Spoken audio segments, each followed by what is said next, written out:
Listo, ya iniciamos la grabación.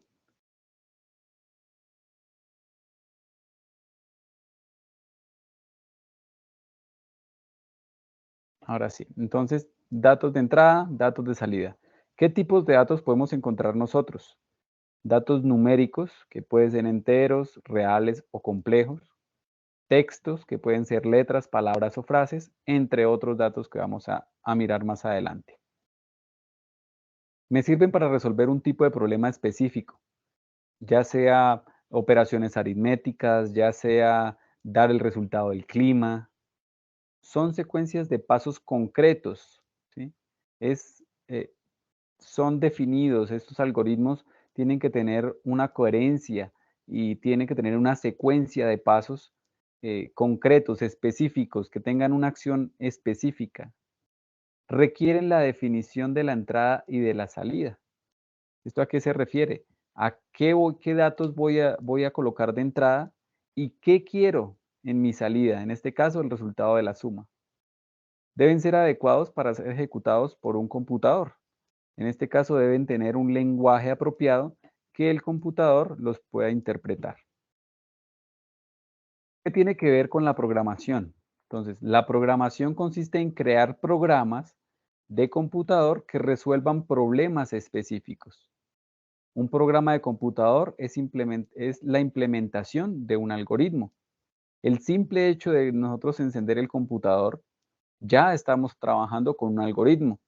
¿Sí? Nos enseñaron que el computador, bueno, debo conectarlo a la energía eléctrica, conectar el cargador, en este caso, abrir el computador, luego presionar el botón de encendido y esperar que que el computador inicie. Colocar la contraseña, bueno, y empezar a trabajar. Entonces, fíjense que en nuestra vida cotidiana siempre hemos trabajado o estamos rodeados de algoritmos, algunos más sencillos que otros. ¿Qué es un programa de computador? Es una secuencia de pasos a ejecutar. Los pasos están descritos en un lenguaje especial, que eso lo vamos a ver más adelante. En este caso, el lenguaje que nosotros vamos a trabajar es el lenguaje gráfico y de pseudocódigo de Arduino, que es el lenguaje texto. Este lenguaje se puede traducir al lenguaje de computador. Por lo general, es un archivo de texto. El texto escrito en dicho lenguaje se denomina el código del programa. Nosotros vamos a programar en Arduino.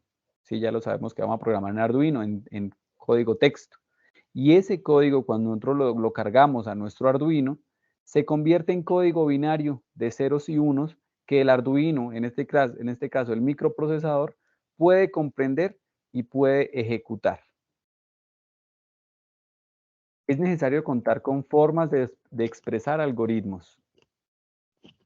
Entonces tenemos el diseño del algoritmo antes de ser codificado, que es entendible para el ser humano, para el diseñador, y el diseño del algoritmo de manera independiente del lenguaje de programación, ¿cierto? Este es en caso de que nosotros cuando vamos a cargar, ya el programa de Arduino está codificado para convertir o transcribir lo que yo le estoy diciendo en texto por la pantalla del computador a código binario de ceros y unos a mi Arduino. Tenemos diferentes alternativas de programación. Tenemos pseudocódigo, que es el código que nosotros estamos haciendo por parte de texto, diagramas de flujo y diagramas Nazi-Sherman. Son parecidos a los diagramas de flujo, pero los vamos a ver más adelante. ¿Qué es el pseudocódigo? El pseudocódigo en un algoritmo se expresa en lenguaje natural. Se expresa de manera genérica los pasos del algoritmo. Como nosotros veíamos en el ejemplo del programa cuando estábamos mirando las características o las partes de un programa de Arduino, entonces mirábamos que, bueno, para definir variable, entonces tenía que definir una variable para poderla usar, tenía que definir el tipo de salida para poderla trabajar en mi programa y que el Arduino la reconociera, tenía que decirle qué quiero que haga con la salida. Entonces, el pseudocódigo es muy específico, entonces tengo que decirle, bueno, tengo una salida que está en el pin tal, en el pin 4, pin 5, pin 6. la voy a utilizar como salida, ¿sí? Tengo que definirle si es una entrada o es una salida. Y por último, tengo que decirle qué quiero que haga en esa salida, si es que saque un 0, que saque un 1, que en este caso que se active o que no se active. Entonces, fíjense que en el pseudocódigo, cuando nosotros lo trabajamos de manera específica. El pseudocódigo no provee detalles de la implementación particular del código final, sino vamos programando línea por línea. Entonces, mm, qué pena, un momento.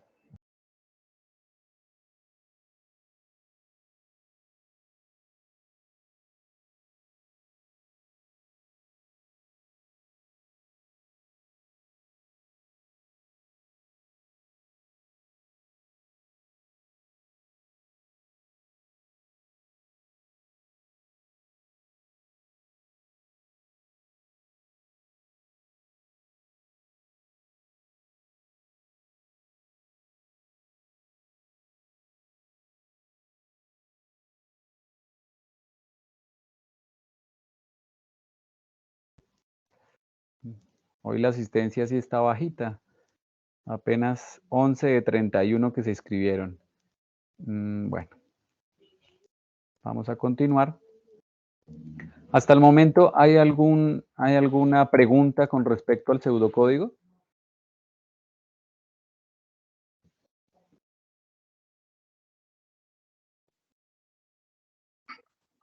Vamos bien. Bueno, continuamos. Vamos a ver entonces la otra forma de programar, de realizar algoritmos para programación, son los diagramas de flujo. Entonces los diagramas de flujo presentan el algoritmo de manera gráfica. ¿Sí? Este ya va a ser gráfica donde tengo que arrastrar objetos. De gran utilidad para seguir la ruta de un algoritmo y son aplicables a muchas otras disciplinas. Un diagrama de flujo me puede resolver o yo puedo plasmar en un diagrama de flujo la resolución de cualquier programa o problema que tenga. Los diagramas de Nash-Cheddarman también se denominan diagramas de caja. Son muy parecidos a los diagramas de flujo, pero tienen algunas pequeñas diferencias. Son menos usados que el diagrama de flujo. Es un poco más ordenado y ocupa mucho espacio para representar un algoritmo complejo, mientras que el diagrama de flujo es más compacto. Para la construcción de un algoritmo necesitamos tener en cuenta estos 7 pasos. El primero es definir el problema a resolver. El segundo es identificar los datos de entrada de mi algoritmo. El tercero es identificar los datos de salida de mi algoritmo. El cuarto es definir los pasos a seguir para convertir las entradas en salidas. Para, dependiendo mis datos de entrada, cuál va a ser mi salida. Quinto, seguir los pasos y comprobar que el algoritmo sea correcto, analizando el resultado que tengo en la salida.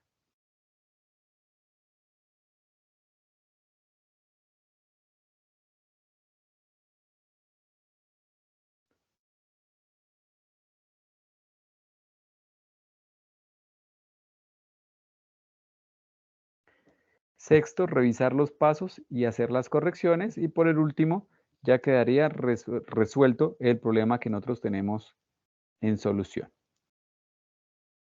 Entonces, para la construcción el anterior es para construcción del algoritmo. Aquí, para la construcción de un programa, primero necesitamos definir el problema a resolver, tener claro qué es lo que vamos a resolver.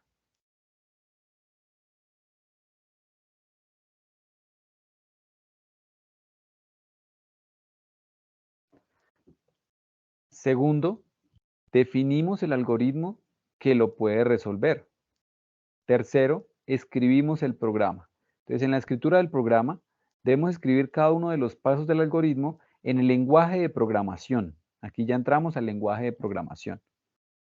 Cuarto, ejecutamos el programa en el computador. Esto de ejecutamos el programa en el computador es realizar una pequeña simulación de si mi programa va a cumplir con las expectativas o va a dar respuesta o solución al problema que quiero resolver. Quinto, verificar que las salidas sean correctas. Sexto, hacer las correcciones al programa y resolver el problema. Cuando yo construyo un programa, la simulación me ayuda mucho, pero en muchas ocasiones de la simulación a la vida real, en este caso que yo tengo una maqueta que resolver, algún proyecto de un colegio o similares, se van a presentar cambios debido a las interacciones físicas. Entonces, que no, que un cable se desconectó o que está haciendo mal contacto o que el sensor no da el voltaje requerido.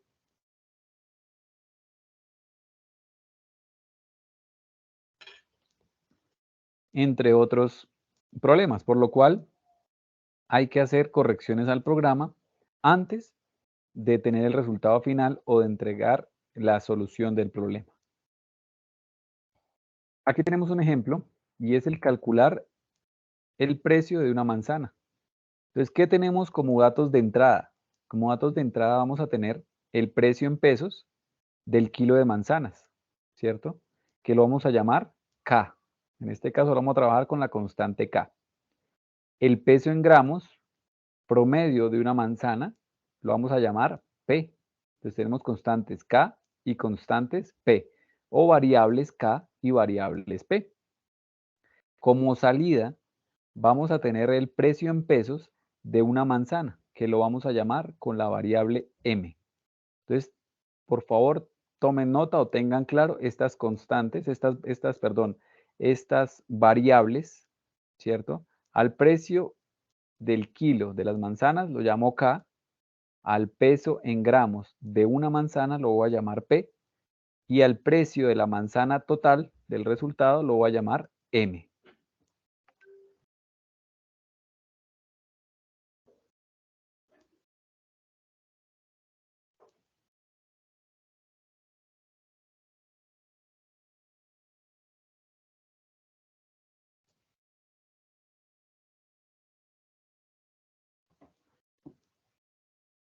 Bueno, entonces, este sería,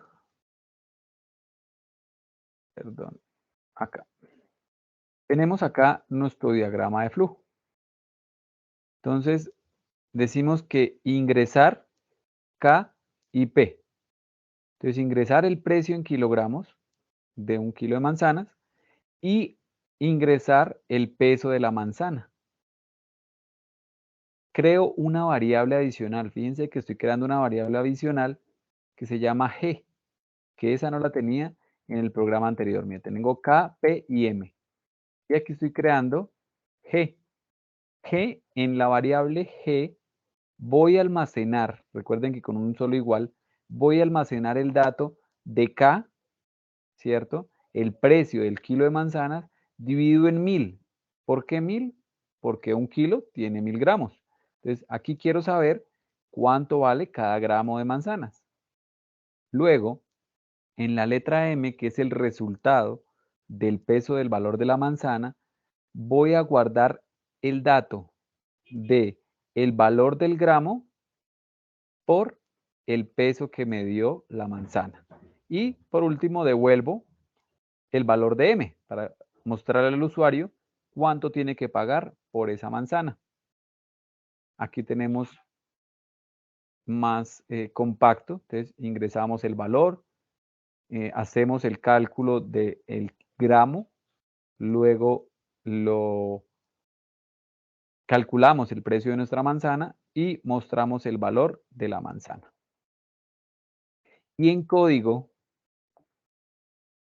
nos quedaría así. Entonces, inicio del programa, le pedimos al usuario que ingrese el valor de K, que en este es el precio, el K, recordemos que es el valor del kilo de manzanas, y P, que es el peso de la manzana que tengo. Luego le damos calcular, que guarde en la variable G el resultado de la división, aquí me faltó un 0, de K, que es el valor del kilo, en 1000, para saber cuánto vale el gramo de manzanas. el gramo de manzana, perdón. Luego calculamos M. ¿M quién es? Es el valor que voy a pagar por la manzana, que va a ser G, que es el valor del gramo, por P, por el peso de la manzana actual. Y devolvemos el valor de M. Devolver el valor de M es mostrarle al usuario cuánto tiene que pagar. Y finalizamos el Pero algoritmo. ahí dividido en 100 o en 1000. En 1000, aquí me faltó un 0. Ahí. En 1000. ¿Es claro este ejemplo del algoritmo? Sí, señor.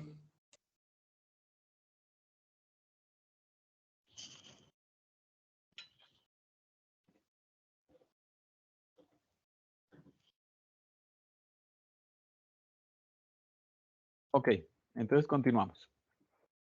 ¿Qué operaciones básicas tenemos? Pues tenemos la parte de entrada de datos, salida de datos, el uso de variables, el uso de constantes, aplicación de operadores y asignación de valores.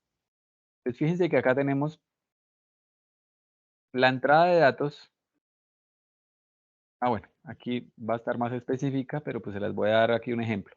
Entonces, entrada de datos sería K y P. La salida de datos sería M. El uso de variables. Entonces, el uso de variables, tenemos la variable K, la variable P, la variable G y la variable M. Esas son mis variables. La utilización de constantes. En cuanto a constantes, ¿qué tenemos? Esta constante que es un número que nunca cambia, que es 1000. Aplicación de operadores. Aquí tenemos los operadores, que en este caso es el igual, y la división, como la multiplicación. Y por último, la asignación de valores. Entonces aquí le estoy asignando, recordemos que un igual es de asignación. Entonces le estoy asignando el resultado de esta operación, guárdelo en G. El resultado de esta operación, guárdelo en M. Combinación de operaciones básicas pueden ser secuenciales, selectivas o repetitivas. Como entrada de datos, entonces los algoritmos son para solucionar diferentes tipos de problemas. Es imprescindible poder entregar entradas distintas en cada ejecución y la entrada de datos se realiza mediante algún dispositivo, ya sea una pantalla, ya sea un teclado, ya sea por código Morse, bueno, por algún dispositivo, por mensajes de texto, por mensajes de código fuente, bueno, en fin. Los dispositivos de entrada pueden ser el teclado, ¿cierto? Para texto, el mouse con un clic, botones que pueden dar una señal digital, sensores de tacto, cámaras digitales, escáneres, archivos, entre muchos otros. Entonces, todos estos dispositivos de entrada entonces me pueden entregar información, tanto de un de un CD, en este caso una cámara fotográfica digital, un número telefónico, sonido, lectura de datos, el mouse, el teclado, son entradas de datos.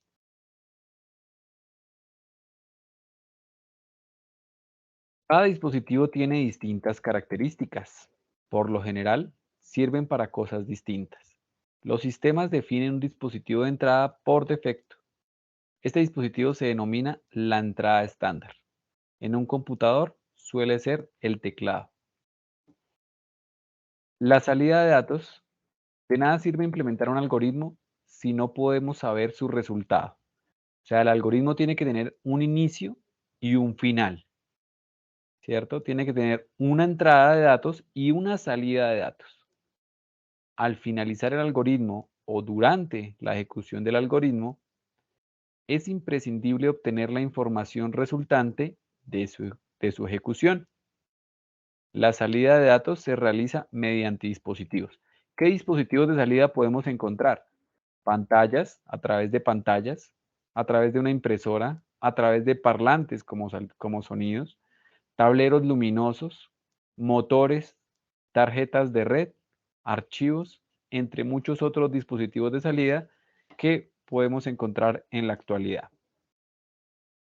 Aquí encontramos entonces, por código, yo puedo grabar datos en un CD, puedo imprimir un archivo, puedo emitir un sonido, una canción, o puedo realizar una llamada, enviar datos a un teléfono.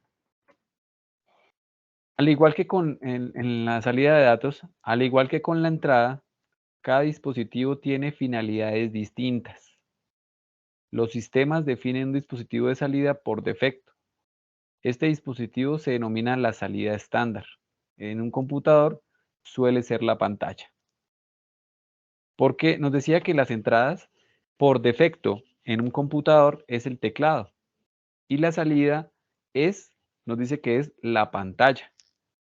Eso nos quiere decir que cuando lo indispensable en un computador sería teclado y pantalla. Si yo tengo un teclado y tengo una pantalla en un computador, yo puedo trabajar, ir mirando y presionando teclas en mi teclado y mirando en la pantalla que las teclas que estoy presionando sí son las que necesito para resolver o darle acciones, órdenes a mi computador.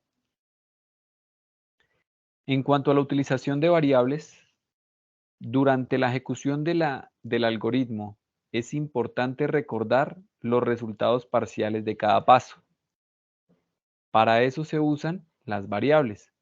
Estos resultados se etiquetan con un nombre. En muchos casos se intenta colocar letras, pues para simplificar la operación de programar. Al invocar con posterioridad ese nombre, recuperamos el resultado parcial. Como en el ejemplo anterior del cálculo del valor de la manzana, nosotros en las variables K y P guardábamos el valor del kilo de manzanas y guardábamos el valor del peso, perdón, guardábamos el peso de la manzana actual. En la variable G guardábamos, ¿qué guardábamos en la variable G? ¿Quién me dice?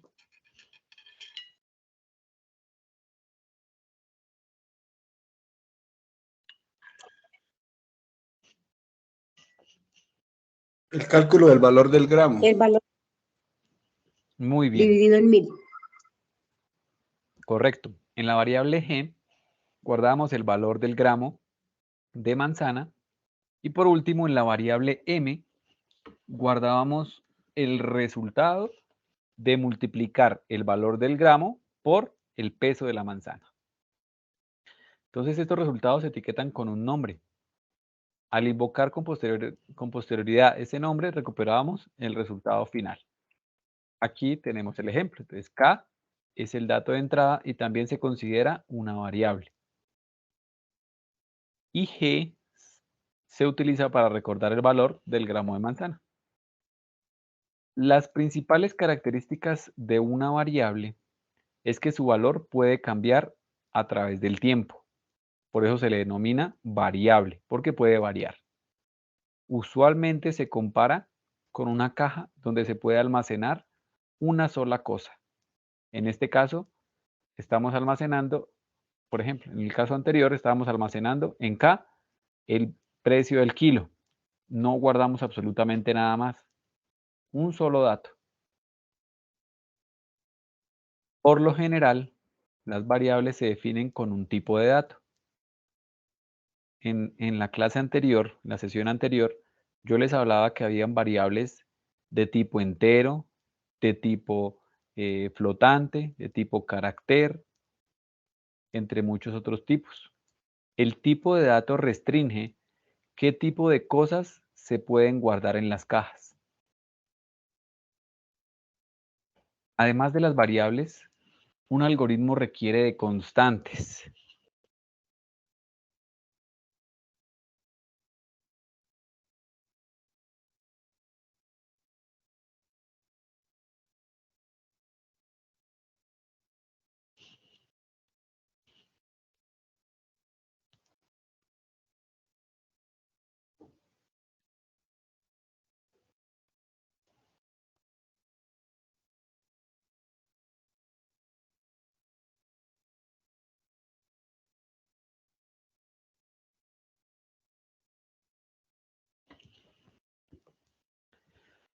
A diferencia de las variables, su valor no puede cambiar con el tiempo, por eso se denominan como variables de tipo constante.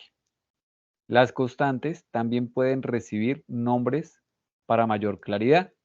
Por ejemplo, nosotros conocemos una constante que no varía, siempre va a ser la misma, y es el valor de pi. 3.1416, dependiendo la cantidad de cifras que yo le coloque, la cantidad de decimales, pero siempre va a ser constante. Es siempre la misma. Entonces, en el ejemplo que nosotros teníamos, nuestra constante, yo podría haber reemplazado este 1000 por una variable llamada divisor, no, bueno, por ejemplo, x. X vale 1000, pero x siempre va a valer 1000.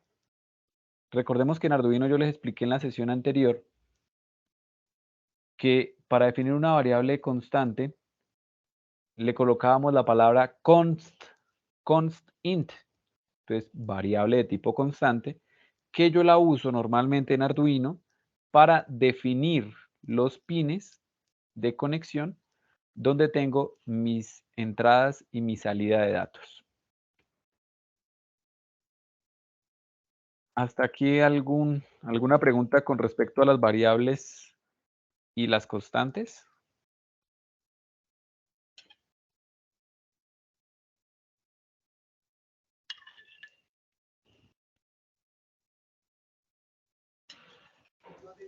No, señor.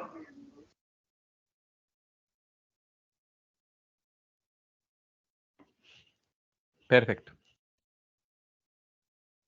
Vamos a ver lo que es la aplicación de operadores en algoritmos. Para obtener resultados, generalmente es necesario transformar las entradas en la salida. Para esto se aplican operadores de distinta índole, que pueden ser operadores aritméticos, como la suma, la resta, la multiplicación o la división, como operadores lógicos, que tenemos el igual que, mayor que, menor que, y, o sea, y lo utilizo para condicionar dos cosas o para tener dos alternativas de selección y que no esté algún objeto, entre otros muchos operadores que vamos a ver cuando estemos programando. Los operadores requieren de operandos y entregan un resultado. Por lo general, los operadores son unarios o binarios en este caso. Aquí tenemos los operadores que son, están corridas las flechitas, en este caso sería el igual y la multiplicación.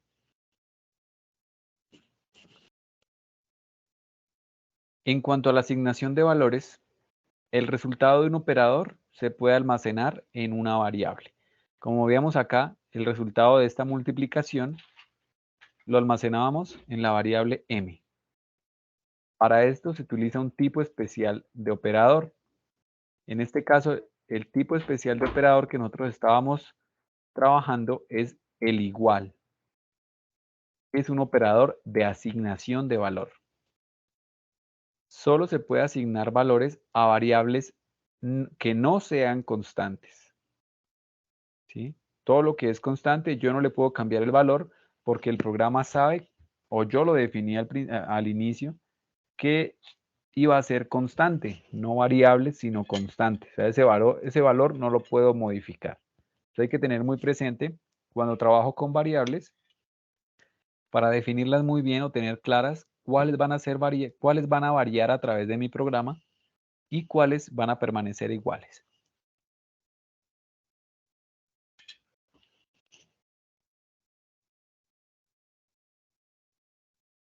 El operador de asignación, entonces en este caso es el igual, están corridas las imágenes, que es el resultado de multiplicar G por P y lo asigno o lo guardo en este caso en la variable M.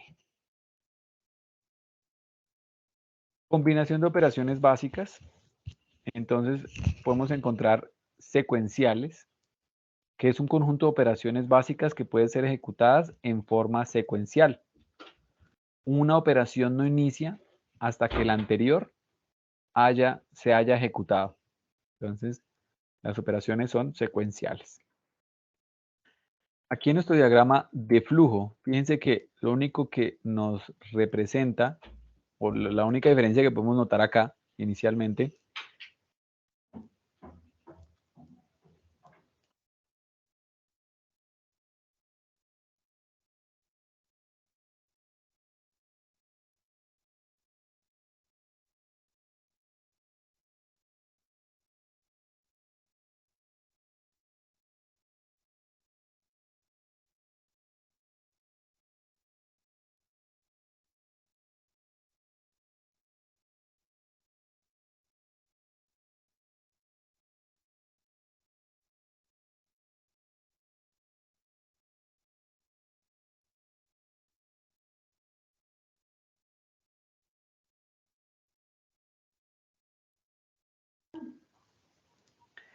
bueno, entonces la diferencia que podemos notar acá en cuanto al diagrama de flujo y al diagrama de Nash-Chederman es las flechitas que me indican el flujo, el sentido del flujo del programa.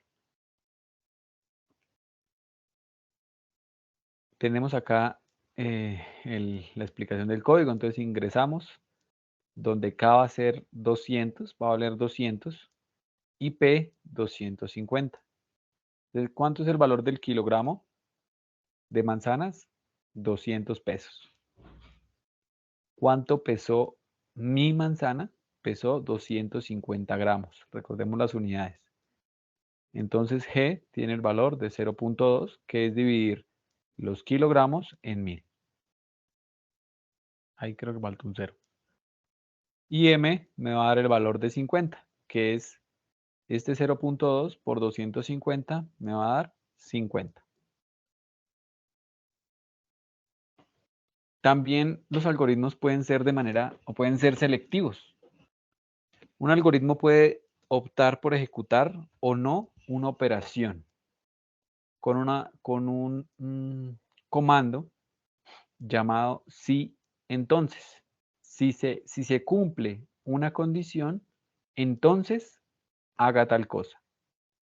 Así como también un algoritmo puede optar por ejecutar una u otra operación, que sería una forma condicional de decirle si se cumple una condición, entonces haga cierta cosa. Si no se cumplió, haga otra cosa. Entonces, si colocaron una manzana sobre el peso, calcule el valor de la manzana. Si no, muestre el resultado de 0.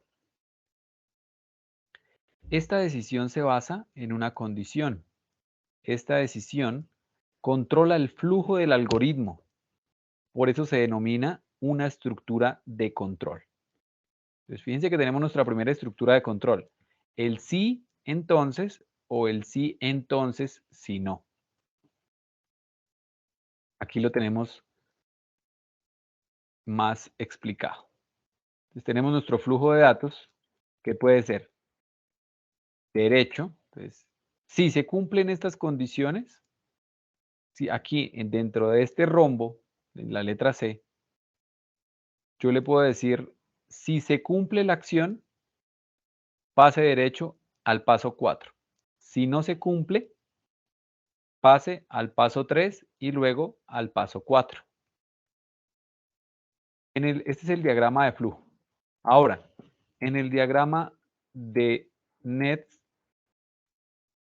Nash-Chederman, ¿cómo quedaría? Quedaría de esta manera. Entonces, fíjense que es un poco más complejo de comprenderlo, pero pues es más compacto. Entonces, tengo la entrada de datos 1 y 2. Tengo aquí mi condición, que es C. Si sí, pase a 3 y luego a 4. Si no, pase derecho. Fíjense que aquí no hay ningún número, lo que me indica que pasa derecho de no a 4. ¿Y cómo me quedaría en pseudocódigo? Entonces, ejecutar 1, 2, ¿sí? Mis dos primeros datos. Si se cumple la condición de C, entonces ejecute el tercer paso y finaliza la ejecución del sí. Y por último, ejecuta el paso 4 y finaliza mi programa.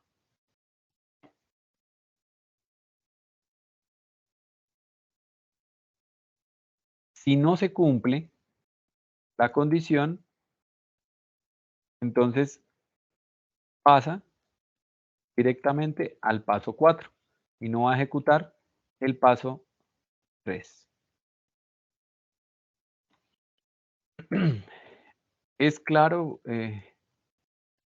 es claro el funcionamiento del diagrama de flujo y de la primera estructura de control?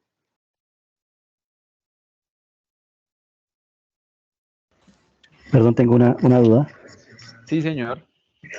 Su merced dijo que se le asignan valores únicamente a las variables, ¿no es al contrario, se le asignan valores a las constantes? No. Las constantes, tomemos nuevamente el ejemplo del cálculo de la manzana. La constante aquí, ¿cuál es? 1000. 1000. Entonces yo no le asigné ningún valor. O sea, al inicio, obviamente al inicio del programa yo le tengo que decir, mi constante va a ser 1000. Pero de aquí en adelante, el programa en ningún momento del programa, ese 1000 cambió. Siempre fue 1000. Inició y terminó el programa y siempre valió 1000. Mientras que aquí al inicio del programa, siempre se va a cambiar el valor de K y de P. G siempre va a cambiar de valor, M siempre va a cambiar de valor. Entonces, por eso se le denomina variables. A esas son las que yo le reasigno valores. Mira, aquí con el igual le estoy asignando el valor de este resultado que lo guarde en G. Y acá le estoy asignando a M, que es otra variable, el valor de la multiplicación de G por P. Correcto, gracias. Bueno, el sí y el entonces. Aquí tenemos un ejemplo de un algoritmo básico que lo hacemos todos los días, que es el algoritmo de levantarse en la mañana. Entonces, fíjense que aplica para todo. Entonces, ¿cuál es nuestro algoritmo? Primero salimos de la cama, pasamos a ducharnos, tomamos el desayuno. Si está lloviendo, entonces tomar el paraguas. Entonces, fíjense que acá, ¿cuál es la condición?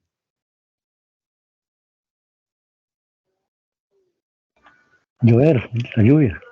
Llover, muy bien. La lluvia. Si está lloviendo, entonces tomar el paraguas. Si no, entonces si llueve, ejecuta este paso y termina. Si no, entonces tomar la mochila y tomar el microbús, en este caso el bus. Y finaliza mi programa. Entonces fíjense que este sí me permite tomar una decisión entre dos opciones siempre y cuando mi condición sea verdadera o sea falsa. ¿Es claro?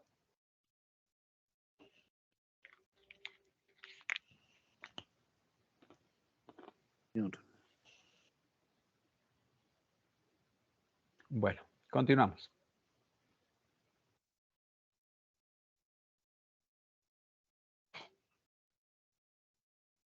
Aquí tenemos la estructura de control con dos acciones. La anterior era si sí, haga una cosa, haga una acción y ya.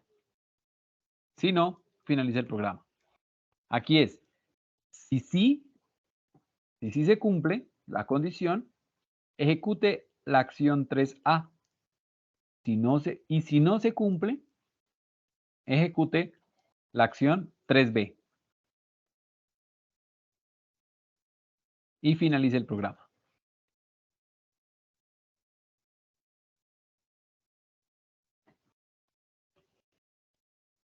Aquí lo tenemos en diagrama de flujo.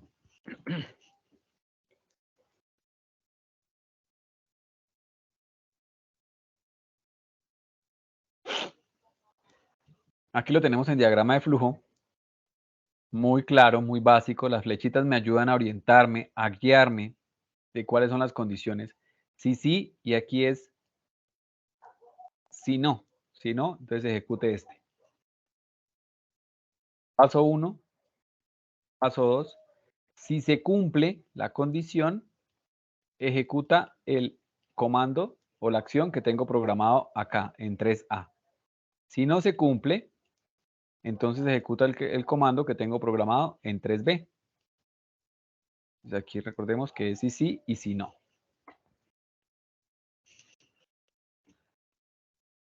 ¿Cómo nos quedaría en pseudocódigo? Entonces ejecuta el comando 1, ejecuta el comando 2.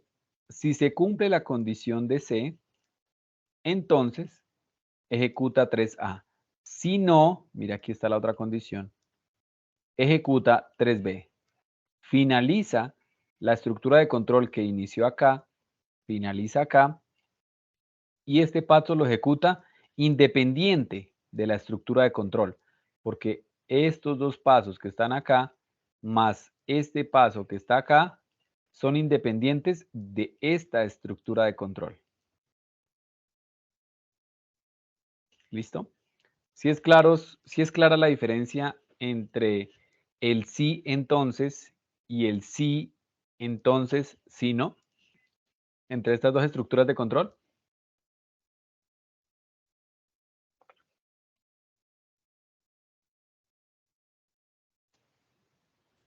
Si no es una cosa, es la otra, como se dice vulgarmente. Si no se selecciona coger el paraguas o se selecciona, pues al igual va a llegar a un fin. Correcto, muy bien. O sea, independientemente de lo que se tome, va a tener una respuesta. Bueno, aquí podemos ver. Otro ejemplo es el... Ay, este se repitió. Ah, no. Es el mismo de levantarse de la mañana, pero aquí ya tenemos la condición si no. Entonces, ¿qué decimos? Salimos de la cama, nos duchamos, desayunamos. Si la condición de está lloviendo se cumple, si es verdadera, entonces llevar el paraguas. Si no está lloviendo, llevar la chaqueta. Y después de que cumplió estas características, de que seleccionó o el paraguas o la chaqueta, entonces igualmente tiene que tomar la mochila e irse en el bus. O sea, estas de tomar la mochila e irse en el bus son independientes de esta estructura de control. La estructura de control solamente me permite tomar la decisión entre si quiero llevar el paraguas o quiero llevar una chaqueta. Ahora vamos a ver una estructura de control selectiva. Entonces, es aquella que comprende una condición, es cualquier proposición lógica que tenga un valor verdadero o falso definido. Este esquema selectivo se denomina decisión binaria. Y si hay más de dos opciones, también la va a tomar. Todas las decisiones se pueden llevar a un esquema de decisión binaria, o 1 o 0, o se cumple o no se cumple. Basta con decidir entre una alternativa y todo el resto. Si se elige el resto, se decide entre una alternativa y el resto del resto. O sea, de lo que las demás acciones que yo quiera colocar. Aquí tenemos una condición que puede tener 3 opciones de respuesta.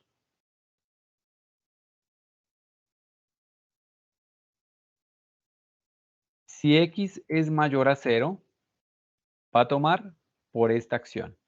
Si es igual a 0, va a tomar por este camino. Y si es menor que 0, va a tomar por este camino. Entonces, fíjense que aquí está preguntando cuánto vale X. Y tenemos 3 posibles opciones de tomar un camino. Pero fíjense que aquí estamos utilizando unos operadores mayor que, menor que e igual. Estoy dándole unas preguntas para que él me responda, para que el programa interprete en binario. Si es 1, es que es verdadero. Entonces, si x es mayor que 0, me va a dar un 1 y los demás me van a dar 0. Si x es igual a 0, me va a dar un 1 por este camino y los demás me van a dar 0. Aquí tenemos otra posible solución. Mire, vamos colocando como en cascada las condiciones. Si x es mayor que 0, entonces, si sí se cumple, ejecute 2a. Si no se cumple, entonces pregunte, ¿x es menor que 0? Si sí es menor que 0, entonces coja por este camino. Si no es menor que 0, coja por este camino y finalice el programa.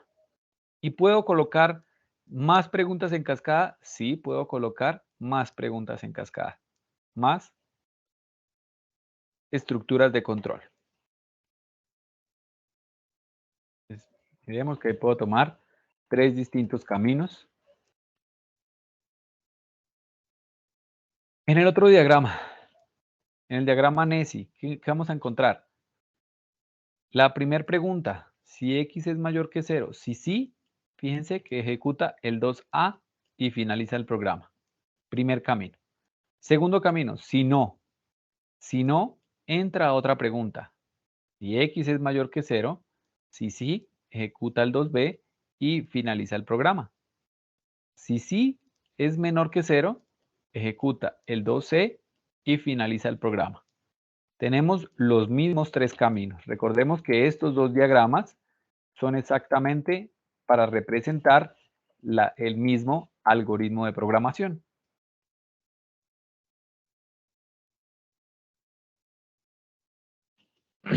En pseudocódigo, ¿qué tenemos? Ejecutamos el comando 1 y hacemos la primera pregunta. Si x es mayor, aquí x mayor que 0 sería mi condición. Entonces ejecuta el 2a. Si no, si x es menor que 0, entonces ejecuta 2c. Si no, ejecutar 2b y finaliza este sí. Y fin del sí general. Entonces fíjense que tenemos acá por tabulación este sí y este sí no están dentro de este sí. Y este abarca hasta este sí. Entonces tenemos subsecuencias o subcadenas de control dentro de cadenas de control, lo cual me va a permitir ser más específico en cuanto a la toma de decisiones en un programa. Volvemos al ejemplo de levantarse en la mañana. Entonces, lo primero que hacemos, bueno, inicia el programa, lista de chequeo, inició el programa, salimos de la cama, nos duchamos, desayunamos. Si está lloviendo, entonces, llevar el paraguas. Si no está lloviendo, pero hace frío, mire, 2 condiciones, llevar la chaqueta. Si no, o sea, si no está lloviendo y tampoco está haciendo frío, entonces, ¿qué quiero que haga? Lleve un chaleco. Finalizamos, tomamos la maleta y cogemos el bus. Finaliza el programa. ¿Sí es claro el desarrollo de este algoritmo?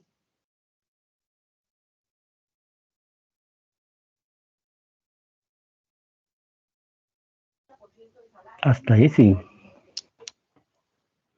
Perfecto. Recuerden que cuando tengan alguna duda en la sesión, levantan la manito, ahí en la parte superior dice levantar mano, para que pues yo los tenga presentes y para resolver la duda y seguir avanzando.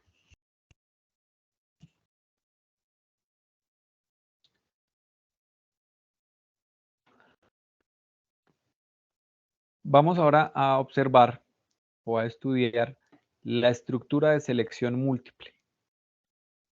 Para algunos casos se puede utilizar un esquema selectivo no binario. En el caso de, este es nuestra estructura de selección múltiple. En caso de, el ejemplo es el ingreso de opción de menú de un cajero automático. Si el usuario presiona el botón 1, hace un giro. Si el usuario presiona el botón 2, entrega el saldo. Si el usuario presiona el botón 3, cambia la clave. Y muchas otras acciones que pueden haber, que yo puedo definir dependiendo del botón que el usuario presione. Entonces, vamos con el del cajero. Si el usuario, dependiendo del botón que presione, ya puede ser el botón 1, el botón 2, el botón 3. Entonces, fíjense que son números enteros. Entonces, si presiono el botón 1, realiza un giro. Si presiona el botón 2, le muestra el saldo. Si presiona el botón 3, modificación de su clave.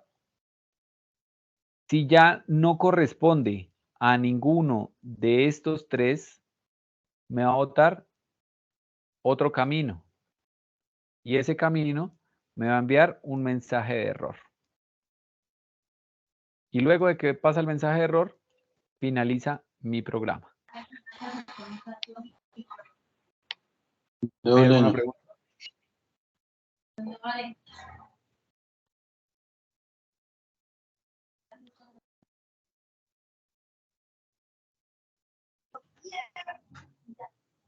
En el diagrama de Nissin podemos encontrar acá la selección.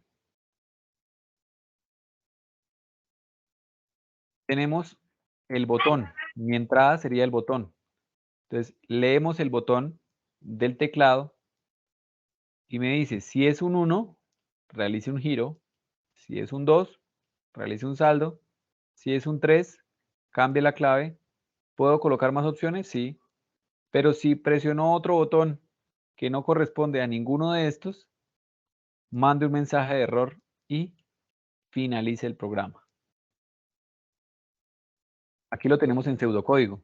Entonces, en el caso que el botón presionado sea 1, entonces, ¿cuál es mi condición acá?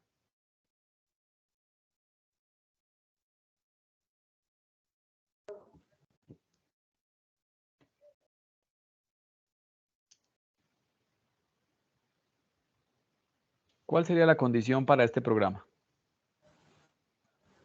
En caso de, No. ¿Cuál es la condición? El botón que seleccione.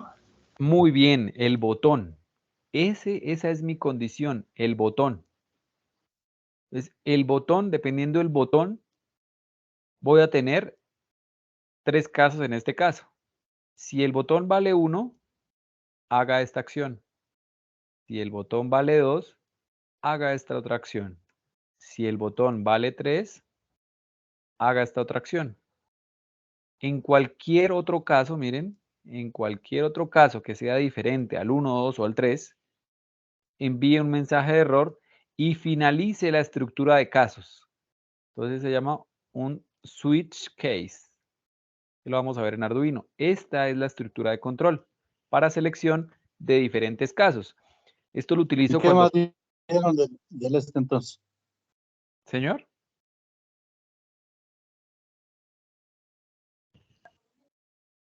Qué pena, ¿usted tiene alguna pregunta?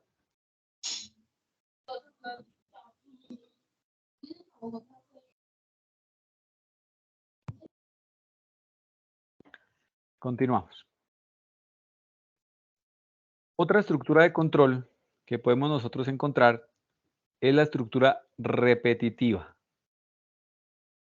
Además de combinar operaciones en forma secuencial y selectiva, recordemos que la secuencial, la de sí, si no, selectiva es la que acabamos de trabajar, se pueden repetir las ejecuciones de una operación cuantas veces yo desee.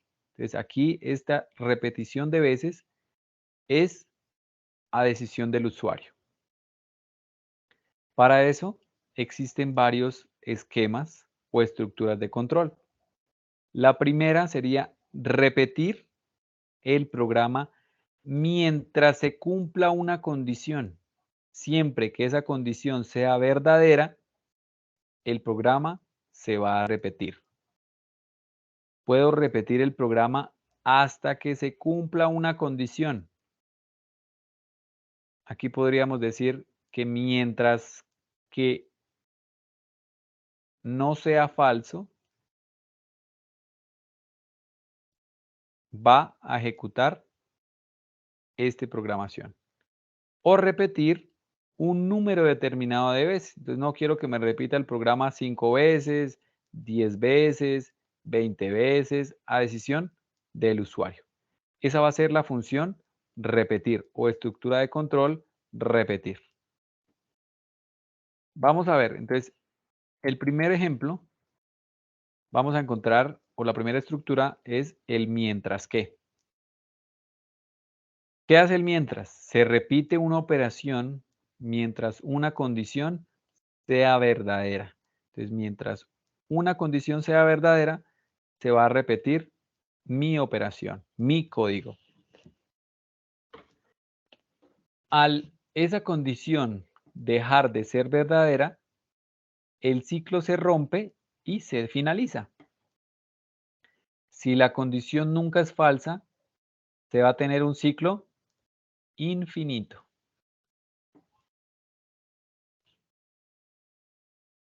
Aquí la encontramos. Entonces ejecutamos 1. Si C es verdadero, ejecuta 2. Y se devuelve el programa, fíjense. Y vuelve y pregunta, ¿C es verdadero? Sí.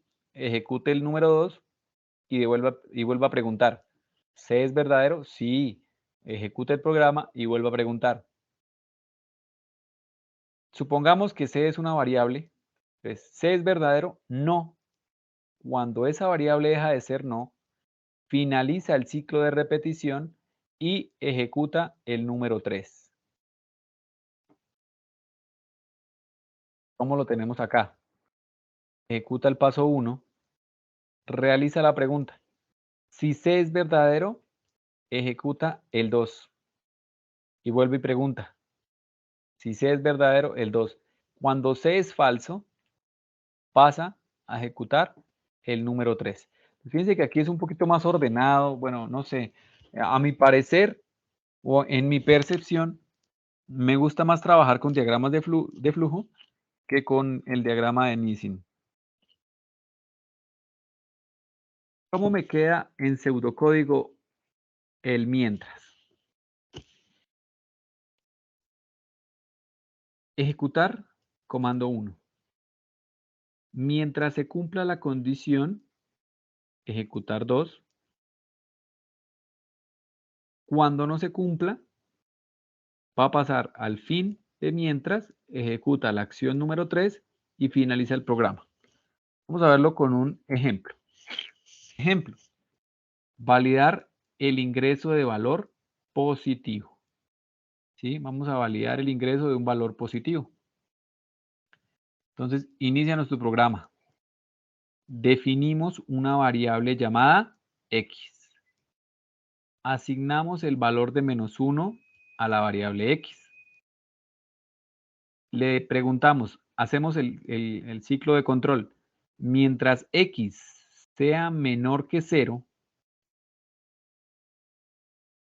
en este momento, en el primer ciclo, x vale -1. ¿Es menor que 0? Sí. Por lo tanto, entra a ejecutar este código. Ingresar x por el teclado. Entonces me pide que por el teclado le cambie el valor a la variable x. Si yo le coloco un -5, ¿será que el código finaliza o el código vuelve a preguntar cuánto es el valor de x?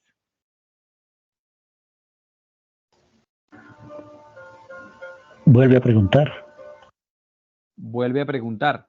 Entonces, ¿por qué vuelve a preguntar? Porque en el primer ciclo valió -1. Entonces, aquí le asigné -5. Vuelve y pregunta, ¿x ¿Es menor que 0? Sí, vale menos 5. Ah, bueno, entonces ingrese otro valor. Le puedo ingresar menos 10. Siempre que le ingrese un valor menor que 0, se va a ejecutar. Me va a decir que ingrese un valor por el teclado. Pero si en un ciclo yo le coloco x vale 1, finaliza aquí el programa, muestra el valor de x y se devuelve y pregunta, ¿x es menor que 0? No, no es menor que 0. Por lo tanto, muestra el valor que está en x, entonces me va a mostrar un 1 y finaliza mi programa. Esa es la estructura del mientras. Estructura de control del mientras que. ¿Mientras qué? Mientras una variable sea verdadera. ¿Es claro el funcionamiento de la estructura de control?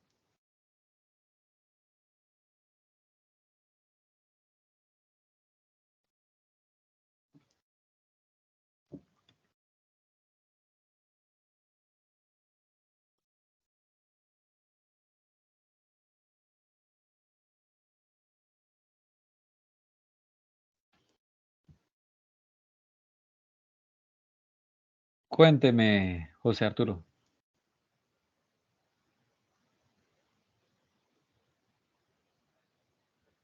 ¿Tiene una pregunta?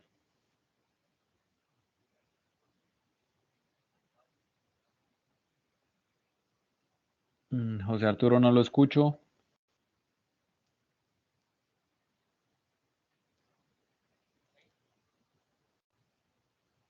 No, revise la conexión del micrófono o escríbame la pregunta por el chat porque no le escucho nada. ¿Me escucha ahí? Sí, ahora sí, ya. A ver, la duda que yo tengo es, o sea, en ese sistema de control, dependiendo de la variable, de las condiciones que yo le vaya dando a mi sistema de control, los algoritmos se van volviendo más complejos dependiendo de esas condiciones, ¿cierto? Sí, señor, En la estructura correcto. de control.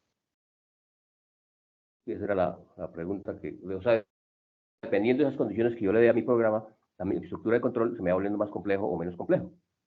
Correcto, sí, señor. Bueno, gracias. Bueno, sí, señor, con gusto.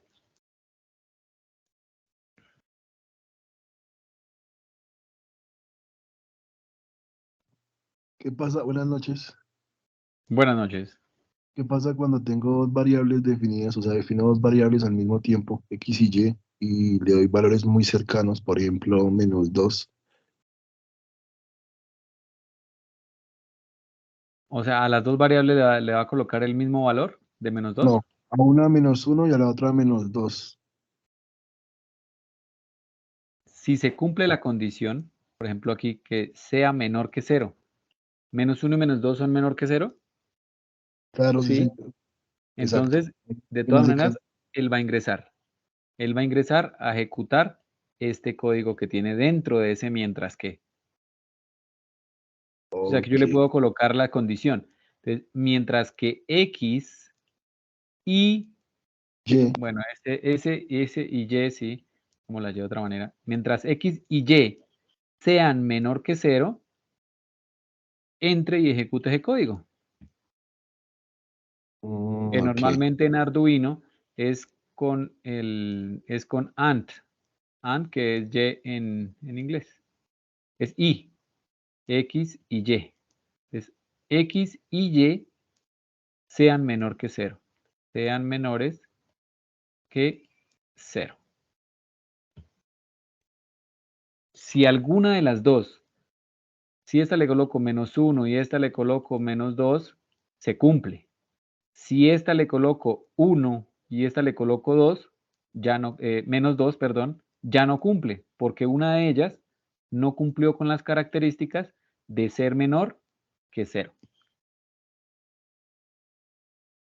Ok. Muchas gracias. Bueno,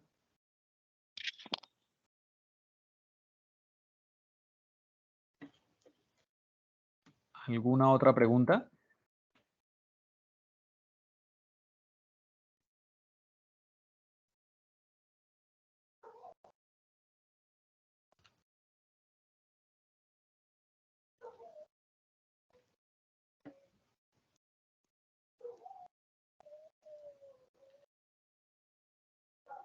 No creo, profe, continuemos.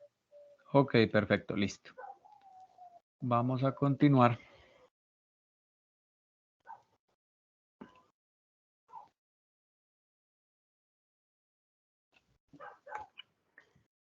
El otro ciclo de control es el hasta qué. Ya vimos el mientras, ahora vamos a ver el hasta. Entonces, se repite la ejecución de una operación hasta que se cumpla una condición. Aquí es al revés, no es mientras sea verdadero, sino hasta que sea verdadero. La principal diferencia con el mientras que es que la operación se ejecuta al menos una vez. ¿Sí? Porque para poder ingresar, debe ingresar por lo menos una vez mi código. Entonces, acá tenemos, ejecuta el primer paso. Y acá, este es el primer ingreso, tiene que ingresar. Ejecuta el paso 2 y realiza la pregunta. ¿C es verdadero? No, no es verdadero. Entonces, vuelve y ejecuta mi código y vuelve y pregunta. Cuando ya C sea verdadero, termina el programa. Si comparamos las estructuras, son diferentes. A ver si acá. Fíjense que acá primero tenemos el rombo, la pregunta, y después del cuadrado, que sería la acción, sí se devuelve. Mientras que en el hasta que, el rombo está en la parte de abajo, que es donde yo realizo la pregunta. O sea, después de ejecutar las acciones, realizo la pregunta. ¿Cómo quedaría mi diagrama de Nissin? Ejecuto mi programa, fíjense, ejecuto el paso número 2, realizo la pregunta. Si se cumple la pregunta, si todavía no es verdadero, vuelve y ejecuta el paso número 2. Si ya se cumplió, ejecuta el paso número 3. ¿Cómo nos quedaría en pseudocódigo? Ejecutamos el paso 1. Iniciamos la estructura repetir. Esta estructura repetir ejecuta el paso 2 y hace la pregunta hasta que se cumpla mi condición. Si no se cumple la condición, vuelve y repite. Vuelve y repite. Si ya se cumplió la condición, ejecuta el paso número 3 y finaliza mi programa. El mismo ejemplo anterior. Les definimos la variable x, activamos nuestra secuencia repetir y le pedimos al usuario, fíjense que aquí solo activé la secuencia, no tengo ninguna condición de ingreso a ese lazo de control, a esa estructura de control, perdón. Entonces le pido al usuario ingrese X por el teclado, ingrese un valor para asignarlo a X. Y aquí le pregunto, hasta que X sea mayor que 0. X sea mayor que 0. Supongamos en el primer programa, me dicen que ingrese un valor. Entonces voy a colocarle -3. -3. Entonces, hasta que -3 sea mayor que 0. ¿-3 es mayor que 0? No. Entonces vuelve y le pide al usuario que ingrese otro valor. Entonces, -1. -1 es mayor que 0. No. Entonces vuelve y se repite. Cuando en alguno de los casos, en alguna de las secuencias, yo le coloque, por ejemplo, 1 positivo y llega aquí a la pregunta de hasta que x sea mayor que 0. Entonces, ¿cuánto vale x? 1. ¿1 es mayor que 0? Sí. Entonces, finaliza esa estructura de repetir, muestra el valor que está en x y finaliza el programa.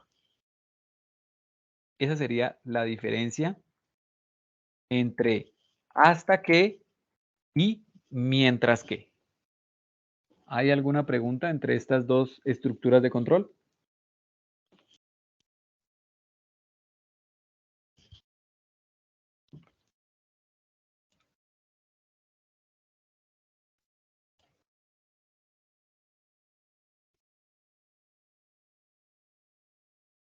¿No? Bueno, continuamos. Hay otra estructura de control que es el repetir. Repetir un número definido de veces o fijo de veces. Entonces, este repetir, los anteriores se repiten hasta que mi condición cambie. Mientras acá, yo le digo repítase 3 veces solamente y no se repita más. Independientemente de mi condición, va a ejecutar el código 3 veces solamente. Entonces, es muy útil cuando se sabe el número de repeticiones que se va a ejecutar, ¿sí? En este caso, pues el número entero. Por lo general, se define una variable que sirve de contador. Yo tengo que llevar el conteo porque el programa no me dice cuántas veces va automáticamente, sino yo tengo que definir dentro de mi programación una acción que me vaya contando cuántas veces pasa por ese punto.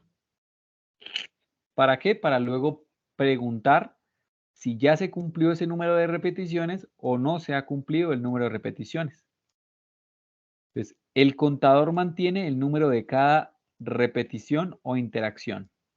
También se puede definir el incremento del contador en cada interacción.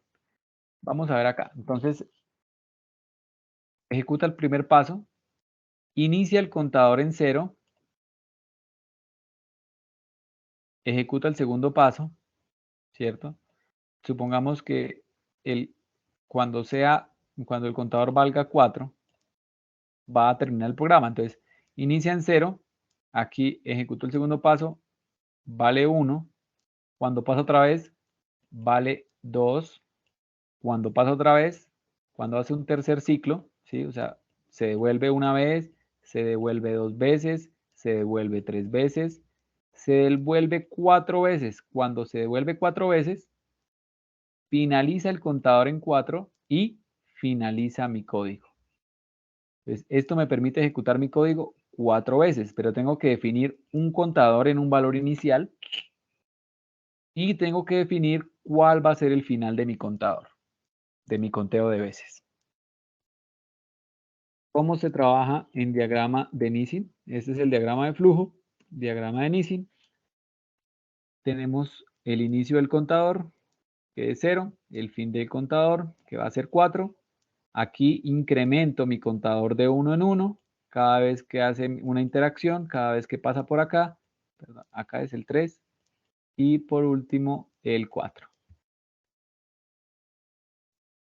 Cada vez que hace una interacción, vuelve, incrementa, vuelve, incrementa, vuelve, incrementa las 4 veces que yo le definí. Una vez que se cumple esas 4 veces, él pasa directo a la finalización del código. Aquí tenemos el pseudocódigo. ¿Cómo quedaría? Entonces ejecutamos la acción 1. Desde el contador inicial, o sea, desde 0 hasta 4, en este caso el contador final, ejecuta una acción acá 1, luego va 2, luego 3, luego 4 y termina el conteo. Entonces, siempre él ejecuta este código, ¿sí? Se ejecuta la cantidad de veces que yo le programe y finaliza el código. Tenemos aquí un ejemplo. Definir mi variable sumatoria. Entonces definimos una variable llamada sumatoria. Todos conocemos el símbolo. Asignamos el valor de 0 a mi variable sumatoria. Esta variable yo la voy a poder llamar X, la voy a poder llamar Y, Pepito, Juanito, María, como quieran. Pero en este caso la vamos a llamar sumatoria. Desde I, aquí tenemos una variable nueva, mire. Desde I igual a 0. Entonces, desde que I valga 0 hasta que I, que es mi variable de contador, sea igual a 5. ¿Cuántas veces se va a ejecutar mi programa? Mi lazo de control, ¿cuántas veces se va a ejecutar?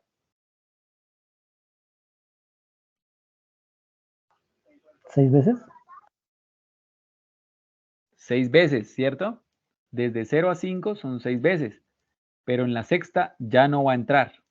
Entonces, fíjense que acá la sumatoria, las veces que quiero se ejecute 5 veces, desde i igual a 0, y vamos a sumar el valor de i. Entonces, sumatoria vale 0 en el primer ciclo. Pongámoslo acá, vale 0. Va a ser igual a 0 más i. En el primer ciclo, i vale 0. 0 más 0, 0. Luego, en el segundo ciclo, vale 1. Y ahí va. Entonces, desde i hasta igual a 5. No se cumple todavía. ¿Por qué? Porque vale 1. Luego vale 2. Luego vale 3. Luego vale 4. Y por último vale 5. Si contamos las veces que se repitió, son 6 veces. En la última entró hasta que i igual a 5. Sí, ya es i igual a 5. Ah, bueno, entonces finalice y muéstreme el resultado de la sumatoria. Y finaliza mi código.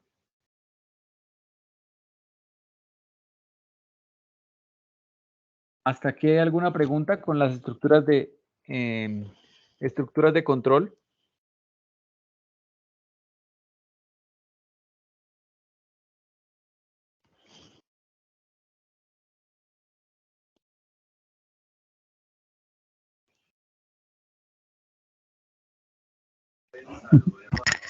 Ahí vamos.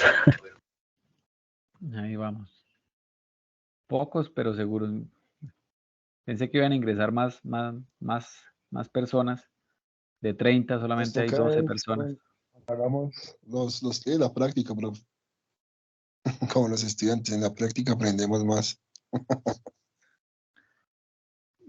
Por eso, pero pues si no tienen claro, por ejemplo, ustedes que están aquí en la clase van a tener más claro cómo vamos a trabajar, les va a rendir más, van a comprender más, pero fíjense, se van a dar cuenta que los compañeros van a empezar a preguntar, bueno, ¿y eso qué es? ¿Cómo se trabaja? ¿Para qué sirve?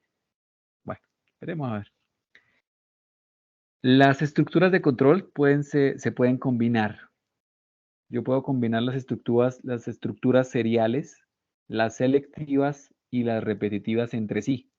No hay no hay una restricción al respecto que me prohíba hacer combinaciones de estructuras. Ya puede ser combinar el sí, si no, combinar con el selectivo de cuando valga 1, 2 o 3, o combinarlo con el repetir, o combinarlo con el mientras que, con el repetir hasta que, con el repetir el número definido de veces. Entonces pueden existir estructuras unidas entre sí. Y algo es importante definir el comienzo y la terminación de cada estructura. No me pueden quedar estructuras con inicio y sin final. Entonces tienen que ser muy definidas en dónde inician y dónde terminan. Bueno, aquí hay dos ejemplos, el del cachiplum y ordenar objetos. Y ese sería el fin de la presentación. Ahí vimos qué es un algoritmo, para qué me sirve un algoritmo, cómo trabajo el algoritmo, qué estructuras de control obtengo o puedo generar en un algoritmo. Y pues la idea es que mañana trabajemos con el programa de PCEint y miremos algoritmos trabajando. ¿Ya alguno descargó el programa de PCEint? Sí, señor. No, profe, aún no. Estaba ahí el enlace por el grupo o algo así, qué pena. Pues yo se los había dejado ¿en el qué? Aquí en el grupo en el chat de la conferencia, la sesión, perdón. Pero pues ya les comparto en el WhatsApp el enlace para descargar el PCInt para poderlo trabajar mañana. Sí, señor, muchas gracias. Bueno, número de identificación, número de identificación. Les voy a enviar por este chat un formulario para las personas que asistieron a la sesión el día de hoy, para que por favor lo diligencien. Entonces abran ahí el chat de la sesión y diligencian el formulario de asistencia. Les agradezco mucho. Entonces, importante para mañana tener el programa PCInt. Ya les dejé el link ahí para descargarlo de forma directa. Lo instalan, no tiene ciencia instalarlo, simplemente darle a aceptar y mañana estaríamos trabajando sobre el programa. ¿Hay Una alguna? consulta, Howard, cuénteme. una consulta, yo ya lo descargué y ya lo estuve viendo, se puede dar toda la codificación y también me deja ver el diagrama de flujo. ¿Ese es el único que vamos a trabajar de programas de diagramas? Ese O, programa nos va a permitir entender, comprender y desarrollar nuestra mentalidad y capacidad en cuanto a desarrollo de programas para luego pasarlos a programación de Arduino. El otro programa que vamos a utilizar es de Arduino, que usted ya les envió la ya. página. Sí, el O sea, otro ese solamente es sería el para único entender. sí, eso era lo que quería saber. Por si hay otro Sí. para, pues, como uno terminar de complementar, porque, pues, digamos que esta es la base. Sí, o sea, Gracias. es que este es para entender cómo se programa, cómo se debe programar.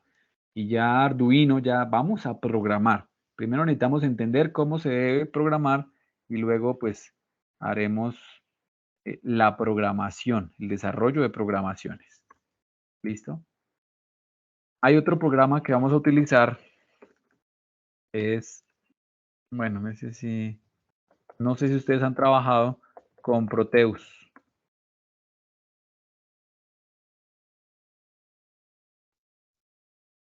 ¿Han trabajado con Proteus? Yo no. Sí, pero hace mucho tiempo, la verdad. Bueno, bueno, eso sí para Proteus, les voy a pasar, bueno, en estos días les paso el video donde lo puedan descargar e instalar en sus equipos, porque Proteus me va a permitir realizar la simulación de muchos programas. Ya les muestro más o menos cómo es el programa y qué es lo que vamos a hacer ahí. Entonces acá, a ver dónde está Proteus 8. Les voy a compartir mi pantalla para que ustedes puedan apreciar en qué consiste. Este es Proteus, yo tengo la versión 8.8. Entonces me voy aquí a diseñar un nuevo circuito. Ah, bueno, pero yo tengo acá uno.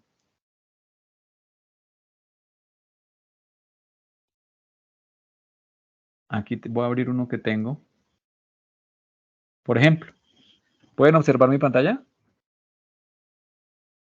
Sí, señor. Señor, Entonces, fíjense que en Proteus, yo puedo simular desde un Arduino, ¿cierto? Entonces yo puedo simular el Arduino, simulo sensores de luz, este es un sensor de temperatura, este es un sensor de humedad, puedo tener LEDs, puedo tener motores, puedo tener bombillas, puedo tener baterías. Entonces es un programa de simulación de circuitos electrónicos que pues para el desarrollo de programación con Arduino, pues ustedes deberían tener algunas nociones básicas de cómo armar un circuito electrónico en este caso. Entonces es importante instalar el Proteus. Yo tengo el Proteus 8.8. Si quieren búsquenlo por internet, descárguenlo e instálenlo. ¿Listo? Si algo, pues yo intentaré buscarles algún instalador y se los estaré haciendo llegar el link de descarga. No sé si hay alguna otra pregunta al respecto.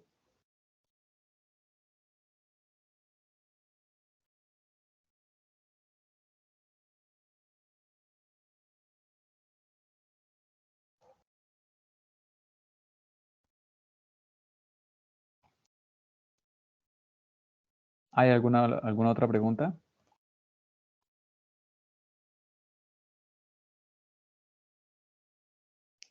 No creo. No, señor.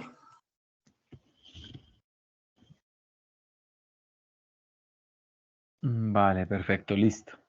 Entonces voy a tener la grabación, ya les comparto la grabación.